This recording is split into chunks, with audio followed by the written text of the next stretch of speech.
আখিরাতে তুমি একা হয়ে যাবে, কবরে তুমি একা হয়ে যাবে, অসুখে দুঃখে অ্যাক্সিডেন্টে বিপদে তুমি একা হয়ে যাবে। যদি তোমার পাও ভাঙে গেলে মোটরসাইকেলে, তোমার বন্ধুদের পাও ভাঙবে।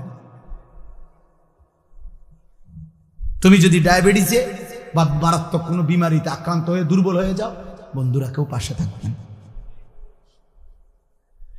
কবর আখিরাতে তো নাই, দুনিয়াতে সুখের বেলায় অনেকেই মিলে, দুঃখ পেরেশানিতে কেউ মিলে না, কেউ মিলে।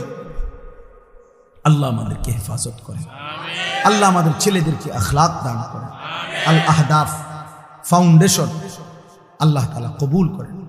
আজকের এই মসজিদের এই আয়োজন, ফাউন্ডেশনের এই আয়োজন, এই তাফসীরুল কোরআন মাহফিল আল্লাহ তাআলা কবুল করেন। সবাই মিলে মেহেরবানি করে আমরা এই দুইটা কাজ আমি সবাইকে বললাম। এক নাম্বার, চোখের হেফাজত করেন। বয়স্ক মাঝ বয়সী যারা টেলিভিশন দেখেন, নাটক সিনেমা দেখেন, চা দোকানে আড্ডা দেন, আপনাদের কাছে অনুরোধ, আপনারা এই মন্দ আখলাক ছেড়ে দেন।